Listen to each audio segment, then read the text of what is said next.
A well-dressed man approached me at work and told me he can make me financially free within a year. He asked for my number and I decided to give it to him. And what happens next showed me exactly why cybersecurity matters not only online, but in real life too. Welcome to week 2 of the 6 months to SOC challenge. I'm BTuff and I'm demonstrating my journey from a computer science student to a security analyst position. This week I finished the security foundations phase of my training, which leads me to phishing analysis, the stuff I've been anxiously waiting for. But before I even got to study that module, surprisingly enough I encountered some real-world phishing. I'll show you some tactics this guy used, aka Mr. Phish, and we'll do a quick quiz on some key security concepts I strengthened this week. So this whole thing actually started weeks before the actual incident. Every week I see this same guy and we'll call him Mr. Phish. And I mean every single week. There's not a week that goes by while I'm working and I don't see Mr. Phish. And every time he always comes in looking like he just came from a photo shoot. Every time I would see him, he would have on a different sharp suit, a perfect tie, a nice watch, some beautiful designer glasses, and I couldn't help but think to myself every time, like, man, this guy's got it together. Every single week, I couldn't help but compliment him, and he would always just smile, nod, and just keep it moving. This went on for weeks, until one day, I finally decided to ask him about it. I'm a curious person by nature, which is probably why I love cybersecurity. Mr. Phish finally comes to check out, and I go ahead and ask him the question. I notice that you always have some really nice clothes on, and I always compliment you about it every week. If you don't mind me asking, what do you do for a living? And this is where it gets really interesting. Mr. Phish looks me dead in the eyes and smirks and goes, I help people just like you become financially free. Curious enough, I'm like, what do you mean? Like, that was pretty vague. And then he leans in even closer and goes, let's just say I'm a financial strategist. There's other buckets to put your money in that the wealthy don't like to talk about. Then he asks for my number so he can tell me more. And this is where I made my first and biggest mistake.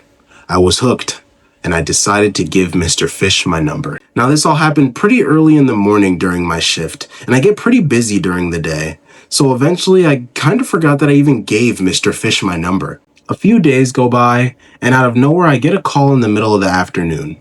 It's from a random number, so I proceed to let it go to voicemail. And surprise, surprise, it's from Mr. Phish. The voicemail goes something like, hey, this is Mr. Phish. We met at your job and we need to talk so I can potentially get you into becoming financially free. So I proceed to call Mr. Phish back. But here's the thing. I'm in a clear state of mind. I'm not at work. I'm not caught off guard. And my security training starts to kick in. Something feels off. This guy is insisting that we talk. He doesn't even know me. Why does he want to talk to me so badly? It's already starting to feel like he's not really trying to help me. He needs me for something. When I call him back, I really have a mindset switch. I'm not calling as BTuff, the worker who likes nice clothes. I'm calling as BTuff, the cybersecurity student. I'm in investigation mode now. I'm looking for indicators of compromise, but instead of looking at a suspicious email, I'm analyzing a suspicious person. The conversation starts, and right out the gate, Mr. Phish leads with, do you know how the Rothschilds grew to own most of New York? This is the exact same tactic phishing emails use when they claim to be the CEO of a company or claim to be from the IRS. They establish authority to make you trust them without questioning. Then it hits me. Mr. Phish's clothes, the watch, the shoes, the suit, the tie, the glasses, all of it, they're all a part of his authority persuasion technique. I truly realize he's been building that authority with me for weeks. Every time I complimented him, I validated his authority. I was making myself see him as someone who has money, someone who's successful, someone I should listen to. This is classic social engineering. We keep talking, and Mr. Phish is very vague about what he actually does. He keeps going around the details, and he's very clear about one thing. I need to come to his office so we can begin the process. It seems he can only hone in on details about when I can schedule a meeting with him. When I push for more meaningful info, he goes ahead and drops this line. If you don't want to, I can help other people, you know. You're lucky to be one of the few people that I let in on this because only so many people can get in. And in my head, alarm bells are going off. Scarcity. Another tactic phishing attacks use. Attackers will use things like only a few spots left, limited time offer, act now or miss out. This creates an artificial sense of urgency that bypasses your critical thinking. It's literally feeling like Mr. Phish is literally reading out of the social engineering playbook. You won't believe what else he has to say. At this point, I'm not just suspicious. I'm actively documenting mental notes as if I'm writing like an incident report. Mr. Phish continues to tell me he's helped many people across North America. That's social proof. You're telling me other people are doing it, so I should trust it too. He even mentions he helps specifically Black Americans. That's the liking principle. He's trying to establish rapport to say he helps people like me, people who look like me. It's subtle, but it's calculated. Throughout this entire call, he keeps pushing me to commit to a schedule. When can you come in? What day works for you? Let's get you on the calendar. That's commitment and consistency. Yet again, another persuasion technique people use during phishing attacks. Once I commit to a time, I feel socially obligated to follow through, even though every instinct is telling me this is wrong. Once I'm there, on his turf, he can use even more tactics. This has got to be a trap. So after all this, I'm 90 to 95% sure Mr. Phish has definitely got to be running some kind of scam. I don't want to accuse Mr. Phish without evidence, so I go ahead and tell him, you know what? Let me think about it and I'll get back to you. Mr. Phish doesn't love that answer, but he goes ahead and sends me his business address and his website link and tells me we'll talk again soon. And now with the website and business address, I have what I need to do what every SOC analyst does: investigation and verification. Here's what actually blew my mind about the whole experience. Authority, scarcity, urgency, liking, social proof, and commitment and consistency are all the exact same techniques attackers use when they're developing and sending phishing emails. The tactics I'm studying for phishing analysis weren't just theory.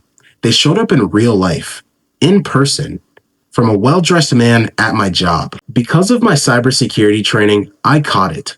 And that's when I realized this isn't just about defending networks. This training teaches you to think critically about trust, to verify before you act, and to recognize manipulation patterns no matter where they come from. Whether it's an email pretending to be your bank or Mr. Phish pretending to be a financial strategist, the psychology is all the same. All right, so the Mr. Phish story was all about social engineering and social awareness in real life. But let's pivot to some of the stuff I studied this week. I covered a ton of foundational blue team concepts that I reinforced from previous certifications in school. Let's do a quick quiz on the most important ones. All right, let's go ahead and start this quiz here. I'm going to be demonstrating exactly how I would solve these questions. I'm also going to give you guys some think time if you're willing to participate. And we're going to be using the process of elimination to go ahead and answer these questions. So let's get it started here. First question we see is, what is the primary function of a seam? So I will give you guys 5 seconds to go ahead and pause the video and figure this out.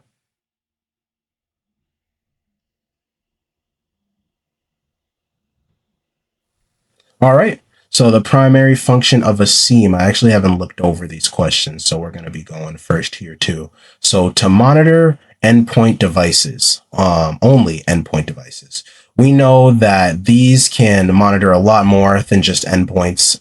They can do network devices and things of that nature. They can get logs from relatively anywhere. There's not a lot that doesn't support being able to send their logs to a seam. So I would say this is incorrect.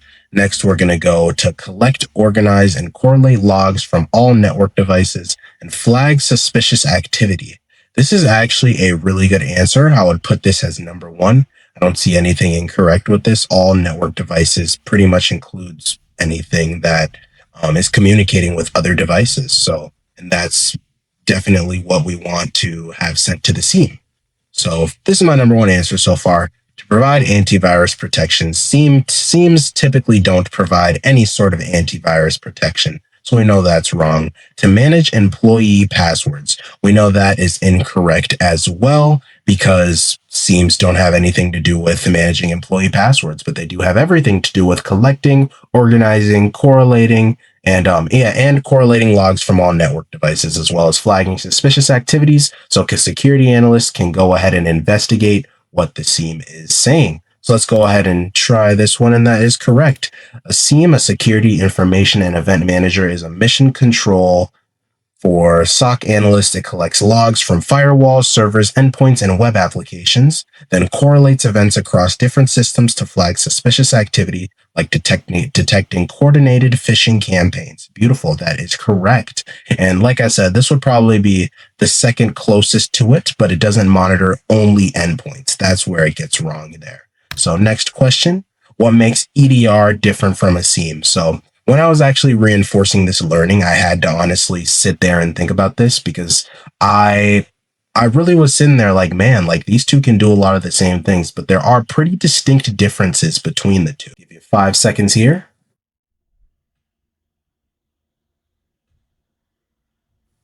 All right, I hope you paused the video and came up with your answer. So what makes EDR different from a SIEM? EDR only works on servers, not workstations. We know this is incorrect. EDR works on both, I believe. And so next up, we're going to go EDR is specifically for deep dive endpoint monitoring with response capabilities, while SIEM covers all devices. Perfect way to define one of the major distinct differences between a SIEM. SIEMs typically don't get nearly down onto the deep dive level of monitoring for endpoints as EDR does. SIEM just likes that good overview and can cover everything, as EDR can only look at endpoints and things of that nature. They typically can't be put on networking devices, unlike SIEMs, where SIEMs can communicate with network devices. So I have a high feeling that this is the answer, but let's check out the rest, because the process of elimination is one of the best way to do quizzes. So EDR cannot isolate infected machines. This is false. EDR can do that. And then EDR doesn't use machine learning. EDR does use machine learning, so that is false as well. All three of these are false. This is the only true answer that I see. Correct. EDR, endpoint detection and response, is like having a detective on every computer. It collects detailed information about processes, file changes, and network connections on endpoints. The key difference, EDR focuses specifically on endpoint level monitoring with automated response capabilities, while SIEM provides the bigger picture across all network devices. Beautiful way to put that. Beautiful question. Let's go on to the next question. Why is security awareness training considered critical? Let's give you 5 minutes of think time.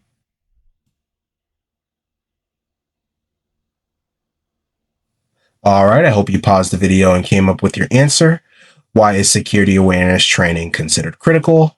It's only useful for IT staff. That is incorrect, because anybody in the company can fall victim to phishing, which security awareness training lowers the risk of. It turns employees from the weakest link into an additional layer of defense. This is true, but we don't know if it's the best answer. So we're going to keep this in mind for our number one response so far.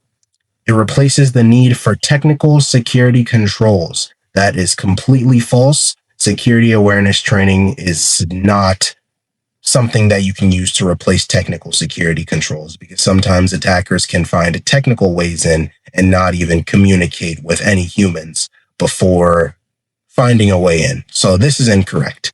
It covers only email security. That is false, because if you were watching the video and watched up to the Mr. Phish story, we know that phishing can happen in real life too. It can happen in person to person. And there's also other communication methods people talk through the company. So email isn't the only place, though it's very important, isn't the only place security awareness training is important for. So far, we eliminated all these three because they're just completely false. I would say this is definitely the best answer, and that is correct. Security awareness training teaches employees to spot phishing, social engineering, authority, scarcity, urgency, social proof liking, commitment, and other attacks. Well-trained users become an additional layer of defense. Organizations that skip the training often end up in data breach headlines. Beautiful way to put that. Beautiful question. Let's move on to the next question. In risk management, how do you calculate a risk score? All right, I'll give you 5 seconds to think about it. 5, 4, 3, 2, 1. I hope you paused the video and came up with your answer. Let's go ahead and read through these questions. So in risk management, how do you calculate a risk score? So before we even answer, we know that how you calculate a risk score is impact and likelihood. So if it doesn't say anything other than that, it's probably false. So number of vulnerabilities divided by assets. That is false. Impact times likelihood. Exactly what I just said. This is very highly the right answer. Very high chance it's the right answer. Cost of fix minus cost of breach. Incorrect. That is not how you calculate a risk score. Number of threats times number of users. Also incorrect. And all of these really wouldn't even tell you the risk score of something. So definitely impact times vulnerability, like we said from the start. And that is correct. The risk management framework uses impact times likelihood equals risk score. You assess each asset by asking how bad is the impact if compromised? How likely is it to happen? And an internet-facing server with known vulnerabilities and critical data access is high impact, high likelihood, and needs to be fixed immediately. This helps prioritize limited resources on what matters most. And we got 4 out of 4, and looks like I'm ready for the SOC. Thanks for watching that demonstration, and we will get back to the outro. Here's the biggest things I want you to take away from week 2 of the 6 months to SOC challenge. Cybersecurity training isn't just about defending networks and analyzing logs in a SOC. The same skills that make you a good SOC analyst, like critical thinking, pattern recognition, verifying sources, and documenting threats, are also the same skills that can keep you safe in real life. Whether it's a fishy email or a fishy person like Mr. Phish, the red flags are all the same. Learn to recognize them. Next week, I'm diving into phishing analysis, which is honestly perfect timing because I just got a real-world case study to reference. Mr. Phish taught me more about social engineering better than any textbook ever could. If this video helped you or taught you something new, go ahead and hit that like and subscribe button. I'm documenting my journey from a computer science student to a cybersecurity analyst within 6 months, and I would love if you joined along with me because we got many, many more weeks to come. I've also got a Discord community for aspiring cybersecurity professionals where we're learning about cybersecurity, sharing resources, and avoiding our own versions of Mr. Phish. Go ahead and check out the link in the description to join the community. The full written letter is on BTuff Security, where I go way deeper on everything I talked about in this video. The link for that will also be in the description. Have you ever encountered a real-life phishing attempt like Mr. Phish? What were the red flags that tipped you off? I genuinely want to hear your stories, so go ahead and drop a comment down below. And this wraps up week 2 of the 6 months to SOC challenge. Don't forget to be tough, and I will see y'all next week.